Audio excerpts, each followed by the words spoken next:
En este video voy a desarrollar con el programa de GeoGebra el modelo planetario de Aristóteles. La teoría del universo de las dos esferas había sido ya ampliamente aceptado por los filósofos griegos en el siglo IV a.C., en detrimento de otras concepciones cosmológicas alternativas como las defendidas por las escuelas pitagórica y atómica o el sistema heliocéntrico de Aristarco. El modelo de las dos esferas postulaba que el universo estaba formado por una gigantesca esfera en rotación que arrastraba con ella las estrellas que entonces se consideraban fijas en el firmamento y una segunda esfera constituida por la Tierra mucho más pequeña e inmóvil situada en el centro de la primera. Este modelo tomado por Aristóteles tiene una gran importancia en el desarrollo del pensamiento humano, no solo porque permaneció largo tiempo como paradigma o forma de entender el mundo en la historia de nuestra civilización, sino porque sin conocerlo no podemos entender el proceso de cambios de paradigma iniciado por Copérnico. Por estas razones vamos a describir la cosmología aristotélica con una cierta extensión. Parte de la importancia de la aportación aristotélica radica en que fue el primer modelo científico con que contó la humanidad. Su atractivo se basa en su coherencia y en la capacidad de explicar los fenómenos observados. La Iglesia Católica lo aceptó a partir del siglo XII y el proceso de sustituir el modelo aristotélico por el de la mecánica clásica fue tan difícil, complicado y violento que recibió el nombre de revolución científica. Aristóteles desarrolló su cosmología física de las esferas basándose en los modelos matemáticos de Eudocio de Sido, creador del esquema de las esferas homocéntricas, esferas con el mismo centro. La cosmología de Aristóteles se centra en los siguientes postulados. Primero, es geocéntrica. Segundo, la esferosidad del universo. Tercero, la heterogeneidad del universo. Y por último, las causas intrínsecas e inmateriales del movimiento. Para desarrollar la cosmología de Aristóteles voy a utilizar dos ventanas en GeoGebra.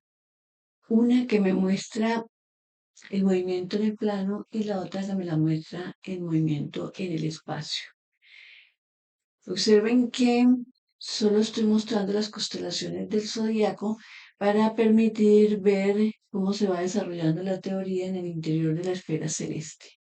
Vamos a empezar por el primer numeral de la cosmología de Aristóteles, que es el geocentrismo. El geocentrismo sostiene que el planeta Tierra es el centro del universo. Esta fue una idea impulsada por el matemático y astrónomo griego Claudio Ptolomeo en el siglo II y tomada por Aristóteles. En lo referente a la ferocidad del universo, Aristóteles afirma que el universo es esférico, finito, y en él no existe el vacío, sino 5 elementos que constituyen los cuerpos de las diferentes regiones, que son tierra, agua, aire, fuego y éter. Sostuvo la esferosidad de la Tierra usando pruebas lógicas y matemáticas, además de datos empíricos como la variación de la posición de las estrellas en distintos lugares y la sombra redonda de la Tierra proyectada en los eclipses lunares. Para la heterogeneidad del universo, Aristóteles considera que el universo se compone de dos partes: el mundo sublunar, nuestro mundo, y el supralunar, el de los cielos. El mundo sublunar es la región del cosmos que abarca aquellas partes situadas por debajo de la trayectoria de la Luna, pero no la incluye. Compuestos por los 4 elementos de Empédocles, según él, todo lo que existe en el universo estaría formado por los 4 elementos principales: tierra, fuego, aire y agua. En el universo sublunar, cada elemento tiene un lugar natural donde le corresponde estar. El lugar natural del elemento tierra es una esfera cuyo centro coincide con el centro del universo. En torno a esta esfera se encuentra el lugar que le corresponde al agua, y sobre el agua se sitúa el lugar natural destinado al aire y sobre este el sitio reservado al fuego. Todos los espacios naturales de estos elementos están separados por una superficie esférica. Hizo esta división motivado por el hecho de que aquí abajo en el mundo sublunar Todo cambio aparece. Los hombres envejecen y mueren. Los edificios se deterioran. El mar se agita. Los vientos llevan y traen nubes. El fuego prende y se extingue.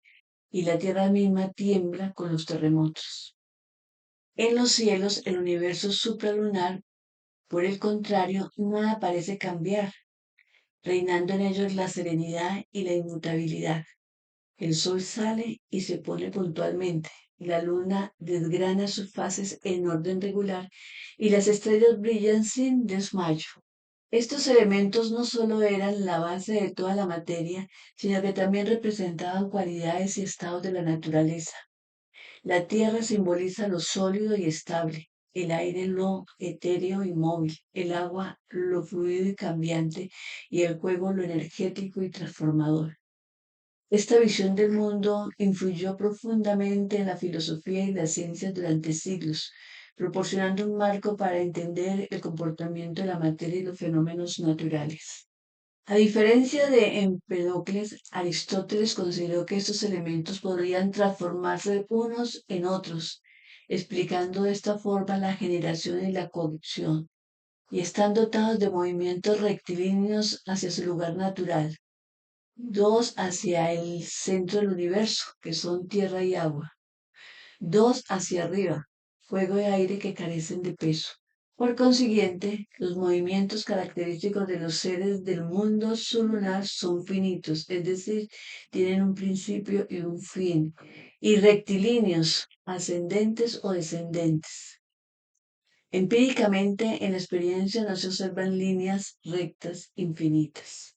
Cubriendo a la esfera del fuego se encuentra la esfera de la luna llena del quinto elemento, éter. Aristóteles introdujo el concepto de este quinto elemento para explicar la composición del cielo y los cuerpos celestes. A diferencia de los cuatro elementos que componían la Tierra, el éter era considerado una sustancia pura e inmutable que llenaba el espacio más allá de la atmósfera terrestre. El término éter deriva del griego éiter, que significa aire puro o cielo claro, reflejando su asociación con lo divino y lo eterno. Esta idea de un quinto elemento celestial proporcionó una explicación coherente para el movimiento regular y ordenado de los astros, en contraste con el mundo cambiante y caótico de la Tierra.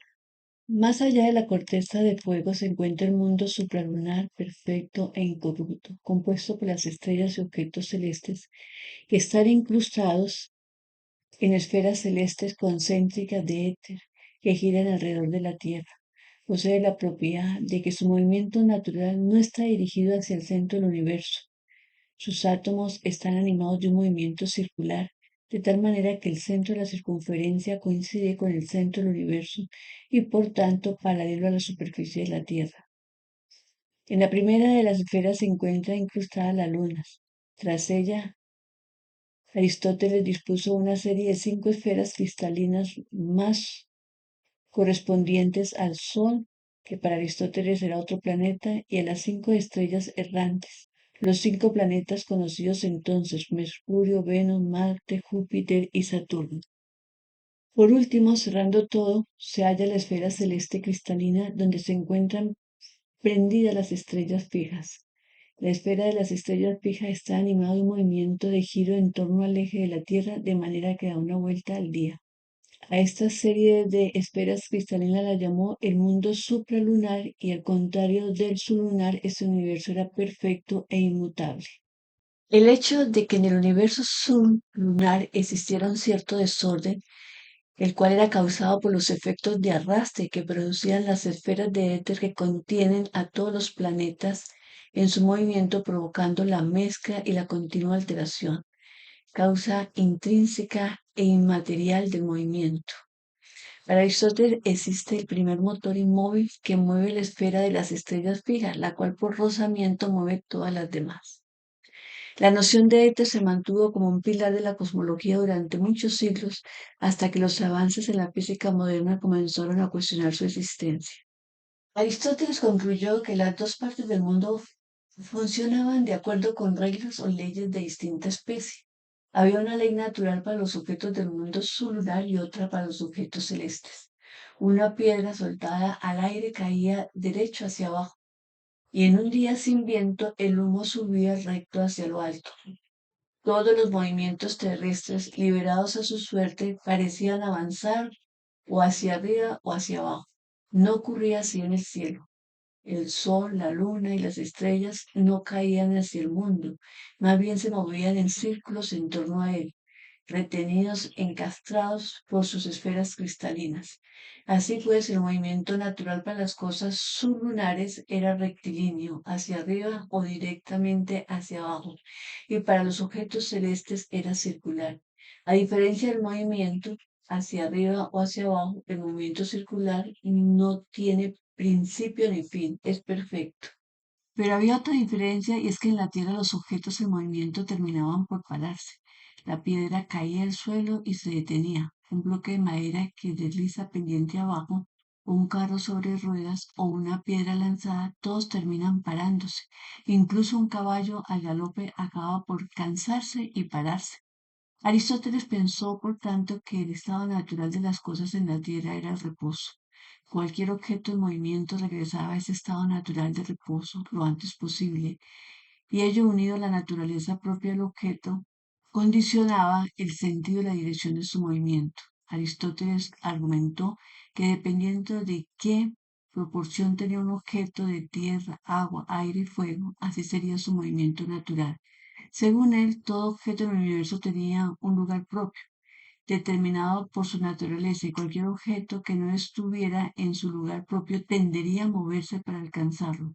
Una piedra, constituida esencialmente por tierra no sujetada, cae al suelo. Una columna de humo, mezcla de aire y fuego, tiende a elevarse. Una pluma, mezcla de tierra y aire, pero principalmente de tierra, cae al suelo. Además, la pluma caería al suelo, pero no con tanta rapidez como una piedra.